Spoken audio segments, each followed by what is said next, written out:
Hey YouTube, what's going on? Abyssal Wave here, and today I'm bringing you another video, back-to-back videos on 2 different days. It's pretty crazy. It's one of the first times I've done that. But I have a important video that I've kind of been getting asked a couple questions about, so I kind of want to address it in the video, and that is Trinket Rankings. So Trinkets deserve their own separate video to kind of go over the power level of Trinkets. Down in the description below, I will link the actual Trinket chart. However, it is out of date because the person doing the chart was running Horn of Winter instead of Freezing Fog. Freezing Fog obviously is the go-to talent for Nighthold for the 57 tier. So I'm just going to be going over the Trinket rankings, where they have their place, and how strong they are right now. Now, our best trinket, by far, is Kil'jaeden's Burning Wish. So, reason this is so strong is because it offers 3k main stat, 3k strength, and it also offers 456 of 3 other of our very powerful stats. Obviously, our stats are relatively equal in ranking, but this does offer about 1350 in secondary stats as well as 3k main stat, and a usability that does 850k damage and also AoEs. So it's an incredibly strong trinket. Now the reason you don't really want to run this trinket if you have it is because the other legendaries are stronger. You'd rather run belt, ring, wrist, ring, belt, wrist. You'd rather run any of those as opposed to using a legendary slot for Kil'jaeden's Burning Wish. That's why it really doesn't have that big of a place among players who have their pick of the legendaries. Personally, I never run this. I run this on my Blood DK, but I never run this for Frost or in Raid, or even in Mythic Plus, where the use effect would actually do a ton of damage. Now, if you do have this as one of your have-to-use legendaries, it's one of your 1 or 2 legendaries, or even 3, like let's say you have Arcurus Drapes or something like that, then this isn't the worst. It does offer you a ton of stats, so don't be too discouraged if you do get this as one of your first one of your first legendaries, because it's a nice trinket. It's not bad. It's not better than the other legendaries, and it does use a trinket slot. So let's go over the next best trinket. Now this trinket is incredible for single target, but for target switching it is one of the worst legendaries trinkets because you just can't use its full effect. And I'm going to go over here because I do not have this trinket yet, because I just don't farm for this, and that is the Eye of Command. The Eye of Command is just awesome on single target. You will find this trinket so incredible on Croesus and Star Augur, and even other fights where you have very little target switching, such as Gul'dan. This is actually an awesome trinket for that, because you're going to be able to maintain those 10 stacks more consistently than a fight like Elisand or Spellblade Alluriel, where you have to target switch very frequently, where you have high burst opportunities. So this trinket is incredible on those single target fights, but it does fall off pretty hard. This does offer at base mythic 1500 crit if you have 10 stacks. It's amazing. Trinkets like this Chains of Valorous, which also has crit on it, is 895 and offers 1158 crit. That's 400, almost 400 less than a fully stacked Eye of Command. Obviously, downside is once you switch targets, you lose all your stacks. So if you really are having trouble with priority target damage or just straight single target fights like progression on Croesus, this is an incredible trinket to go for. Next up, we have the Chains of the Valorous. This trinket makes Odin still a must-farm boss. This is amazing. I'm personally a huge proponent and fan of stat sticks. The reason I am such a fan of stat sticks as opposed to Entwined Elemental Foci, and Memento of Angerboda, and even to an extent Horn of Valor, the reason I like this over them is because constant stats are more consistent for pulls. Where the build that we're using, the Breath of Sindragosa build, is difficult to have consistent highs and inconsistent lows, which is what you want. You want nice, consistent damage, or you want to hit your highs more often. It's tough with a trinket such as a Entwined Elemental Foci or a Memento of Angerboda, because you're at the mercy of your procs. Whereas with the Chains of the Valorous, you have that consistent 1200 mastery. That's about 3% mastery. That's no joke. and you do have your main stat with it. So personally, I'm a huge fan of this. If you're having trouble with consistent damage and you really don't like having to track procs on trinkets, this is an amazing trinket to go for. This also is okay to get, you know, the World Quest trinkets or the Relinquished token trinkets. You know, those all do offer stat stick trinkets that you can use. Next up, we have the Memento of Angerboda and the Entwined Elemental Foci. These two are kind of paired together because they offer the same kind of thing, just at a different scale. So they both offer a proc of, at 905 for me, they offer about 5,500 of that secondary stat, a random one. Well, between crit, haste, and mastery. So the reason that you wouldn't just look at the Entwined Elemental Foci and think 20 seconds as opposed to Memento of Angerboda is 8, Entwined is so much better, right? Well, they have different procs per minute.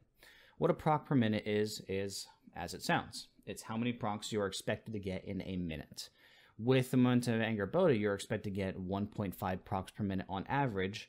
With Entwined Elemental Foci, you're expected to get 0.7 procs per minute on average. That's less than half of the Memento of Angerboda, which does kind of even out the stats, and I personally feel as though I would still prefer an Entwined Elemental Foci if you have a chance, because it's easier to get a higher one.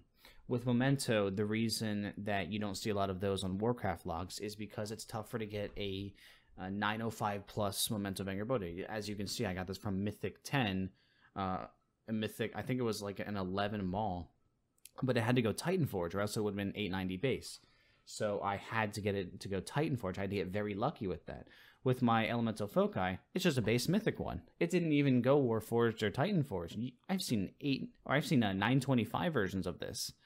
You don't really see that with the Memento of Angerboda, do you? And that's really where that trinket kind of falls off. So it's tougher to get a high Memento, but if you do, it is a really nice trinket. And it does sim slightly higher than Entwined Elemental Foci. However, it's going to be easier for you to get a high Entwined Elemental Foci, which makes it a more accessible trinket. Next up, we have Horn of Valor. This is an amazing trinket for short fights. If you're dealing with fights that are around 3 minutes, such as Chronomic Anomaly, where if you have that on farm, it's an incredibly short fight, or Trillax, where right now we have that down to a 3.5 minute fight, this is a must-have trinket, because making that 1 or 2 breath phases that you have that much stronger is amazing. That's why this trinket is so damn good. It's so good because it gives you way more main stat than other trinkets do in that 30-second period. Outside of the 30-second period, you're down 2100 main stat if you have other trinkets at 905. As you can see from Entwined Elemental Foci, gives me 2162 strength. Horn of Valor gives me less than double that, but it gives me that in a 30-second window.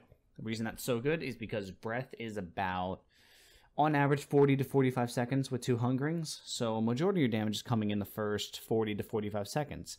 What if you make your first 30 seconds twice as strong, or giving yourself 2,000 more, or actually 3,000 more main stat in that 30-second window?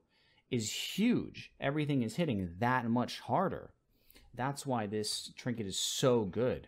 Pair this up with if you're not running a Convergence on Trillax, which personally I do not, because ad comes up at 3 minutes, so you don't really need that. But you run this and you run a Foci or a Chains, and you're going to see huge damage. You're going to see your first breath phase, your pull, you're going to be doing so much damage. And that's just because this syncs up so well with the breath build.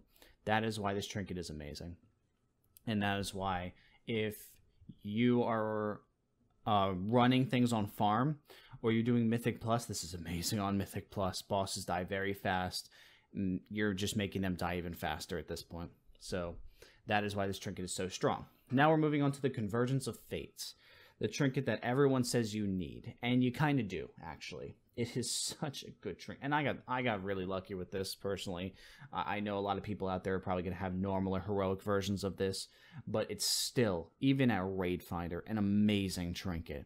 It just makes the build so much more manageable, because if you have this in the ring, you're going to have hungering up for your second breath if you use both hungerings on pull. You're going to have it up for the third breath, the fourth breath, everything. You're just going to have a nice smooth build. And that's what really makes this trinket strong. It just makes the build easier. It's so much better to not have to wait 30 to 45 seconds to use breath. It's really nice to use it on the 2-minute mark. Then you get it for the 4-minute mark. You might even get it, depending on the fight, for the 6-minute mark. Let's say you're doing Star Augur progression or something like that, where you're going to have a 7 to 7.5 minute fight.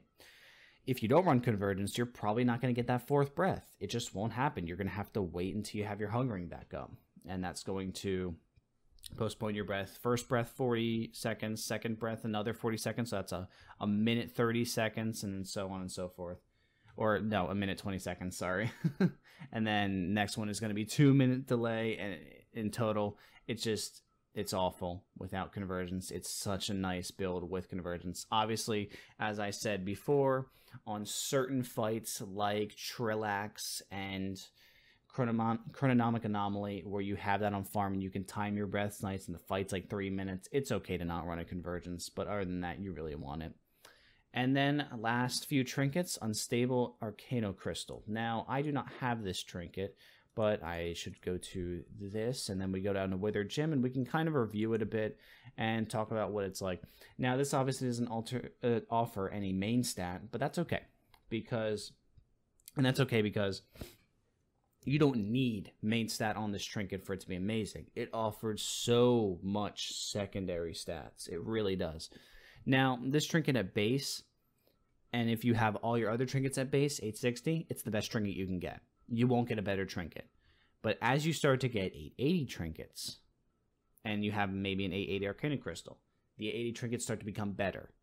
As you get 890 and 890 Arcana Crystal, all those 890s are much better. 900, you're not going to use a 900 Arcana Crystal over a 900 Horn of Valor, a 900 Convergence of Fate. You just won't. It doesn't scale well because every item level on this is about 10 of those stats, 10 of each. And that is just not that strong. It really isn't. While other trinkets, such as a Entwined Elemental Foci, that's going to gain strength and it's going to gain proc buffs. So your secondary stats for it that proc are going to get buffed as well. It just scales much better than the Arcana Crystal. Again, at 860, this is the best trinket you can get. Any higher and any other trinkets that are higher are just going to beat it out.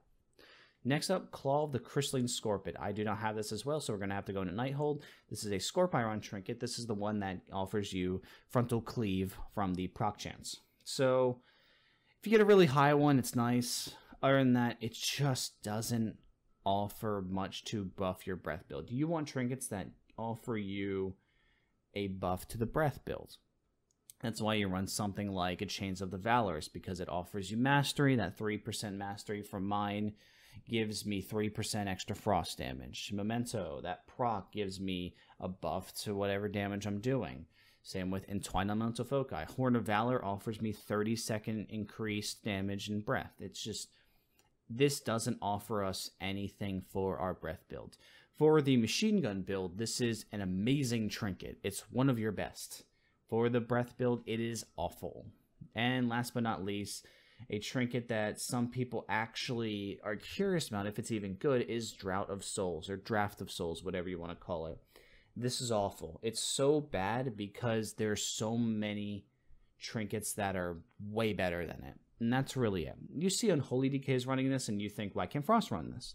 Well, Frost don't run this because we have better trinkets. Unholy runs it because that damage that this does, there's no other trinket that offers that much damage.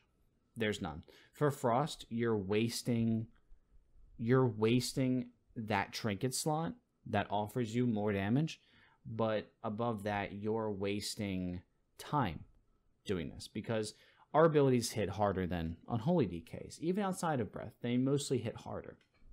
Well, you're not going to find a really nice time to use a Drought of Souls.